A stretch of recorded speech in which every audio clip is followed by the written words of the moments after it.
Dans cette séquence, nous continuons à interagir avec nos visuels en utilisant la fonction calculate. La première question, dans cette deuxième partie, nous voulons identifier les employés ou l'employé qui a généré le plus de commandes.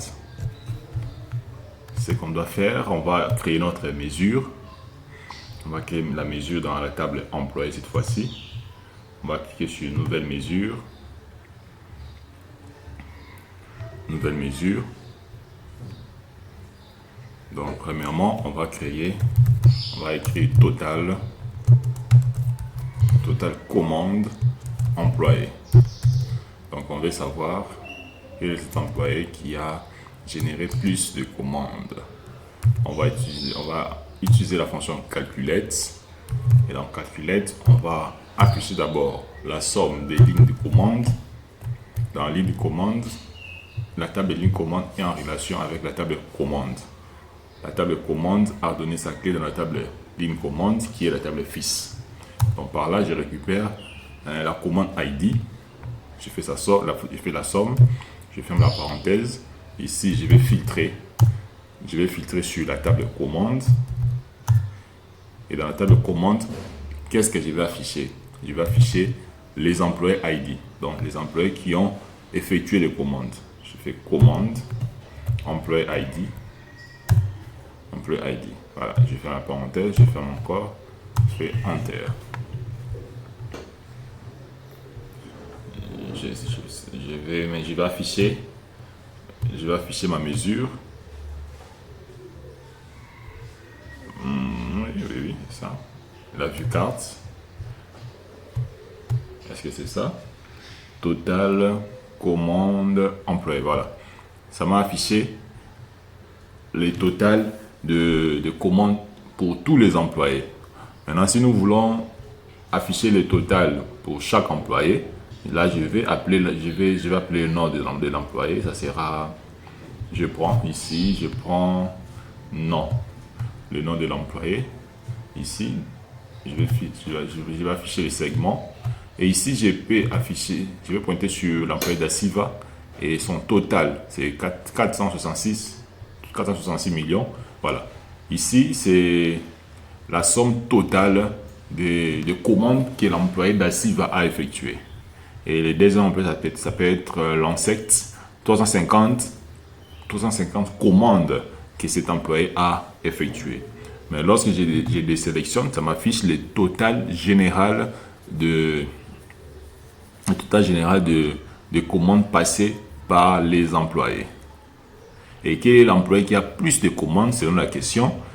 Et lorsqu'on va sélectionner ici, on voit ça 400, 600, 700, 800, ainsi de suite. Donc, comme ça, déjà, on peut savoir l'employé qui a généré plus de commandes. Mais on ne peut pas s'arrêter là. Si nous voulons vraiment pointer, on va pointer sur un employé quelconque, nous savons déjà faire. On l'a fait dans les vidéos précédentes. On va pointer sur l'employé qui a l'ID 1, 2, 3 à partir d'ici. Donc, je laisse le luxe de suivre la première partie de cette vidéo. Vous allez comprendre. Deuxième exercice, je peux effacer ça. Le deuxième exemple, ça serait de compter le nombre total de commandes traitées par le fournisseur. Voilà. Donc, nous voulons afficher, malgré que nous savons que la table fournisseur n'est pas en relation directe avec la table commande. Mais comme la table fournisseur est en relation avec la table produit, on a la possibilité de récupérer les commandes traitées par chaque fournisseur par rapport au produit. Donc, ce qu'on va faire, on va créer une mesure. Ça sera dans la table commande.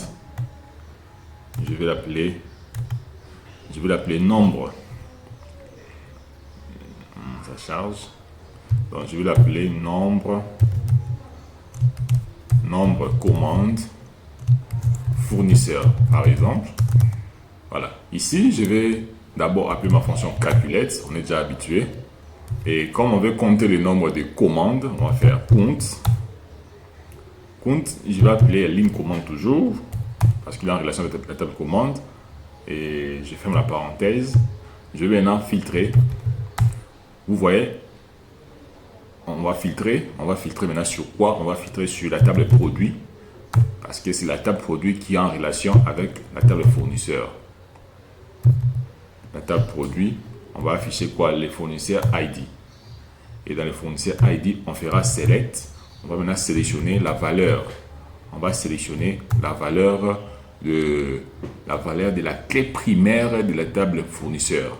Donc on fera fournisseur ID. Voilà. Comme ça, je ferme la parenthèse, je ferme encore. Voilà. Je vais lancer. Je vais maintenant afficher la mesure. Ici, comme ça va m'afficher vide. C'est normal parce que on n'a pas pointé sur le fournisseur en question.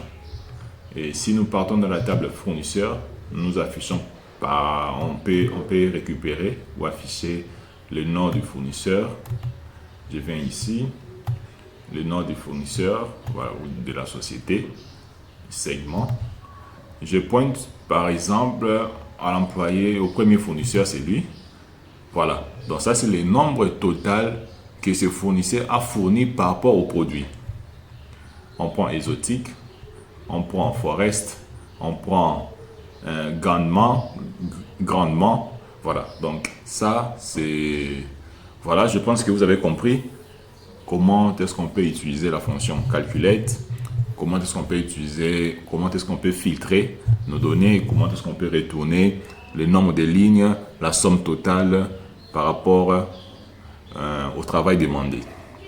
Ce qu'il faudrait comprendre ou maîtriser est que la fonction calculate permet de créer des mesures dynamiques et d'analyser en profondeur sur nos données. Vous avez vu comment on a analysé en profondeur nos données et voilà.